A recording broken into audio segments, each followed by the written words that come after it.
Hey, yo, it's 101.1 The Beat, the hip hop station. And on the line right now, Beach House 3 is in stores. Stream it wherever you go. It's none other than one of the most underrated voices in this hip hop R&B game. Yo, Ty Dolla Sign, what's up? I got a brand new coupe. Hey, I got a brand new Rory. Yeah. Hey, What's up, fool? yo, what up, bro? You feeling cozy? Hey, man, so Beach House 3, I have to ask right off the bat, this is a trilogy, right? This Beach House 3, it caps it off. Will there be more? This caps it off. I'm done with the Beach House name. Yes, I do have more titles, like, you know. No, yeah, we stay But, working. shout out to Team Dolla and everybody that's been down with me since day one. Like, Beach House 3 is just, a movie. It's like my whole career has been baby steps. Like No, every time it gets 100%. bigger and better. Like if you're a fan of Ty Dolla and you've been listening to me since Beach House 1, I had this song called Cabana where I sampled Skrillex Shout out to and Zed Jeezy. and then mixed it with some old 90s mint condition and then put my 808s on it and made that Cabana song. Well, on Beach House 3, I got the real Skrillex now, full circle to come in and actually produce a song on there with Damian Marley. I got Pharrell on there, who is one of my favorite artists of all time. I got John Mayer, who is currently my favorite artist. He came through and played some guitar and did some vocals.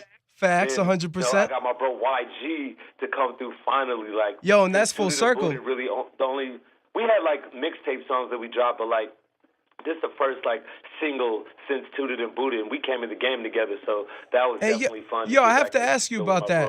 bro. I know that you know how you just said you guys came into the game with Tooted and Booted, and I see y'all performing on Jimmy Kimmel, doing your damn thing. With this track, did you and YG have a moment to be like, yo, what I'm saying, we finally have this platform that we wanted since we started in the game. Did you guys have like that private moment with each other?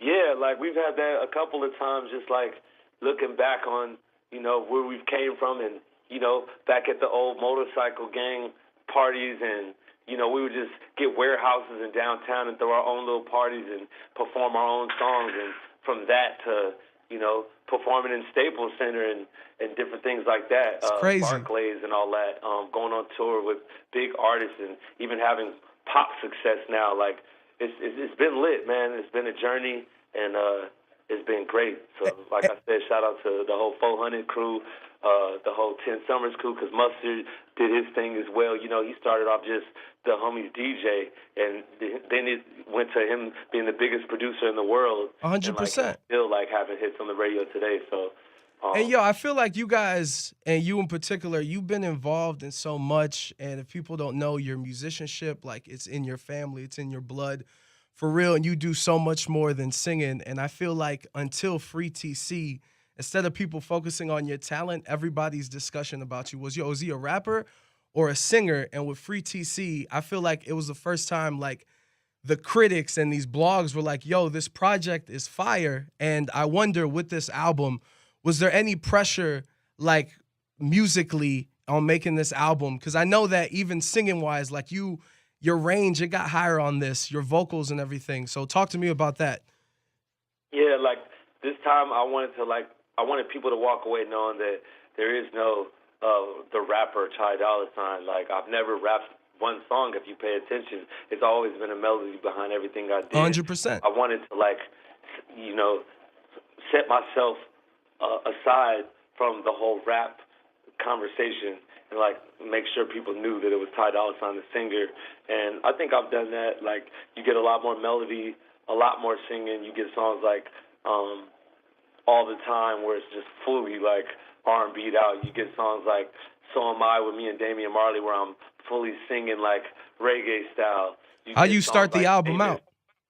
Famous where it's like Yeah. all acoustic, and I've always done the acoustic songs on all the projects, but like Mm-hmm. I had to go even harder, and I got John Mayer involved, and I got songs like In Your Phone with my girl Lauren, who she killed it herself and wrote her own verse, and that was one of the funnest songs, and we really showed off like our abilities to like do the riffs and like go crazy. Don't Judge Me even when it's me, Future, and Sway Lee. That's probably one of the more rappiest kind of vibes, but still Yeah. like went up with the range.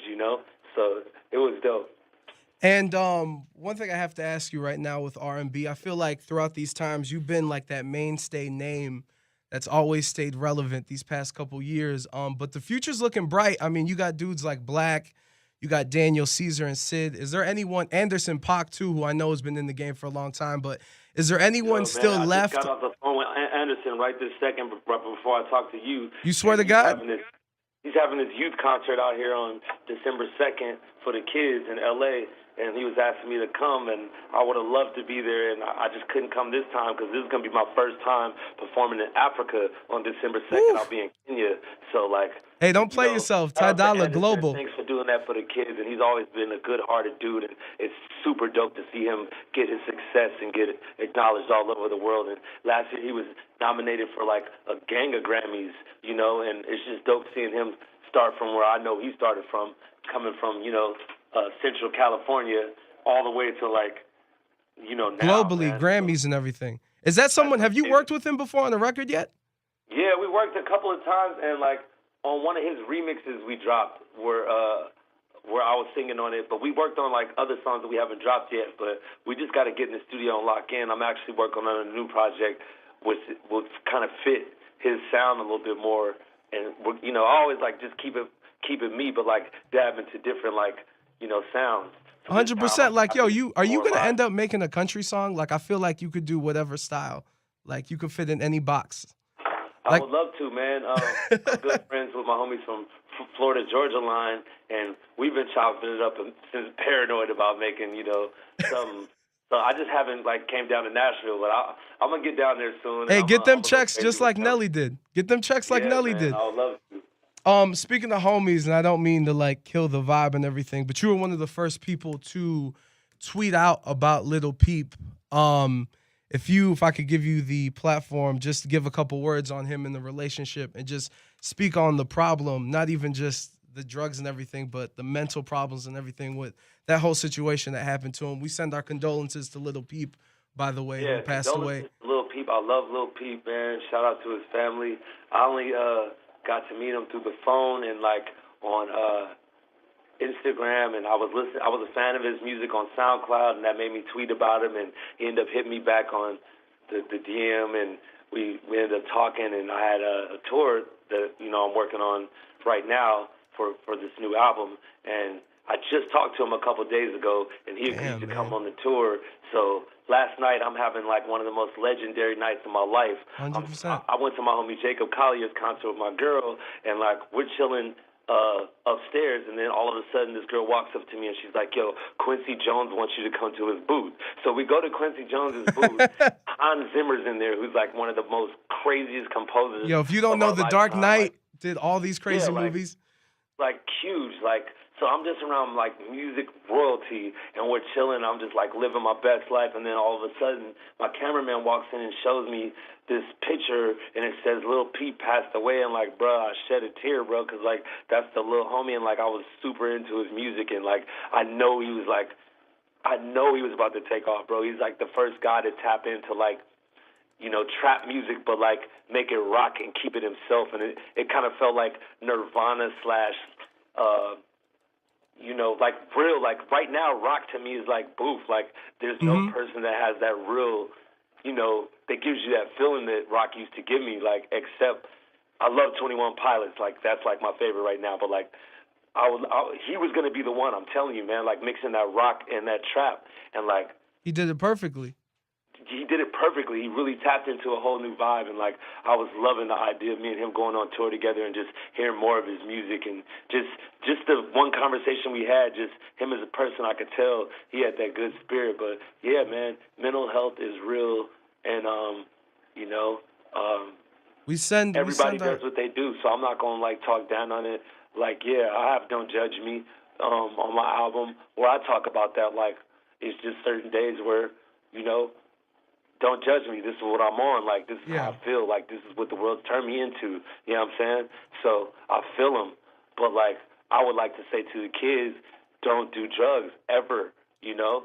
If you can, like, don't do what you hear on records. Don't do what you see on TV. Like, my mom, when I was a kid, used to find Tupac CDs and Bone Thugs and Harmony CDs and like all the music I was into, Ice Cube, and she would take all my CDs, She threw them out? she put them on the floor, and she made me step on them because she didn't want me listening to that kind of music, and she would find rated R movies, DVDs in my room and make me step on them and break them and all that, hating on me, like, because she didn't want me to get influenced. But, like, one thing about me is I always had a good head on my shoulders, and I didn't get influenced. If I ever wanted to do something, it's because I wanted to do it, and I'm not a follower. So I encourage Team Dolla out there to be leaders, not followers.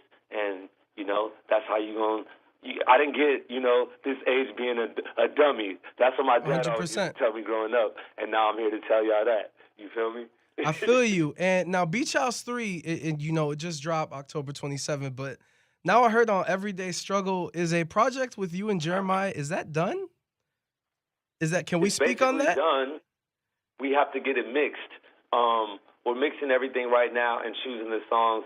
You know me, I'm a psycho with this music, so I'm not about to just drop anything. But we definitely have like 30 to 40 songs already, and we just need to sit Y'all down stay working. and pick the songs and put them in order, and then get back in the studio and make them all work as one cohesive project. How did it come together? It's called My Tie, Jeremih and Ty Dolla $ign. Say that one more time. It's called what? My Tie, MIHTY, like the drink. Yep. But like I get it. Jeremih, Ty Dolla $ign. And how did this come about? The relationship, the decision, like, yo, let's work on the project. Let's do that this. That just came, like, we both work with Hitmaker, and we both worked before that, but like we just like came together at Hitmaker Studio, and we were making that song Dawson's Break off of Free TC, and we just started recording mad songs because like Jeremih, he'll go in the booth and he's quick. He'll lay a hook and a verse. Me, I'm the same way. So that ended up turning into 40 songs in probably like 8 sessions. You know, we also like worked with this crew called Right Now Sound. My homie A1, Krishan, K Forrest. It's a couple of us, Lyrica, and everybody just has ideas, and we all just like, yo, use this 4 bars, use this 4 bars, use this 2 bars, and then we make like so many songs, and like there's like a gang of them on the radio right now. So it's dope, like finding a team of hustlers that don't have egos, that are all down to just like collaborate and help each other, and like we're all gonna, you know, there's room for everybody. I like that, and everybody eats. Especially you guys' last projects have been phenomenal.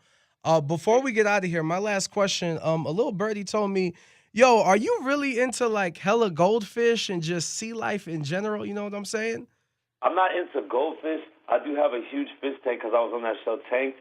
And like when I was a kid, I had this fish named Jeremih, and he was an African cichlid. So I had like about 50 African cichlids, like 20 catfish, and like these other eels, right? All the eels are dead. All my eels are dead. Hey. And then, like, the catfish is like 4 of them, and I would say there's about, like, 12 African cichlids because those fish right there are, like, super territorial, and, like, some of them just, like, you know, bossed up on the others. And now, like, there's just a few, and there's, like, an American Music Award and a Moon Man Award in there, and my logo, and it turned into like a war field. Yeah, I feel you on that. Well, look, hey, Ty, we appreciate the time. If you haven't listened to it yet, stop playing yourself. Beach House 3, all the streaming platforms. Go cop it at Best Buy. Yo, Ty Dolla, we appreciate you. I appreciate y'all, and I'll be out there soon for the tour, man. Oh, 100%. We'll have you come to the studio. Take care, bro.